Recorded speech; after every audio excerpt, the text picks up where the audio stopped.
Hello, good day everyone. Ayan, today's video, gagawa lang tayo ng reaction video about kay Coco Martin. Ayan yung ating ang probinsyano. Diba? Gagawa lang natin ng reaction video. Manonood lang tayo. Sasamahan niyo ako. Hindi ko sila pipigilan. Basta manonood lang tayo kung ano yung nasa isip natin. Yun yung susundin natin. Yun yung magkano nila. And magre-react tayo dun sa sasabihin niya. Kung ano nga ba yung sasabihin niya. Samahan niyo ako guys. Let's go! Sa lahat ng mga Pilipino ngayon, sa lahat ng mga Pilipino na nanonood sa amin ngayon, kami po nagpapasalamat dahil binigyan niyo kami ng oras at pagkakataon para marinig ang aming mga damdamin. Ito po'y walang nagtuto sa amin.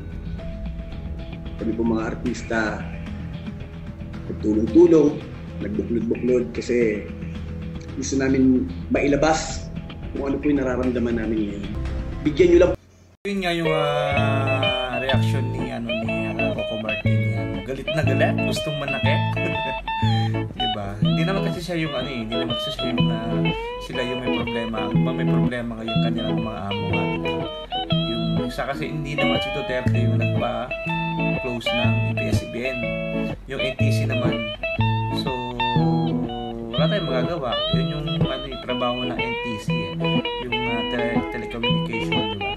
Sila yung nag-neutralize kung pwede nga bang i-renew yung kanilang franchising or hindi. Kasi biruin mo 25 years yan. 25 years. Paano kailangan nilang pag-isipan talaga ng todo, diba? So, kung hindi pa ka nakapag-subscribe sa aking YouTube channel, please subscribe, DJ Marky Vlog. Thank you.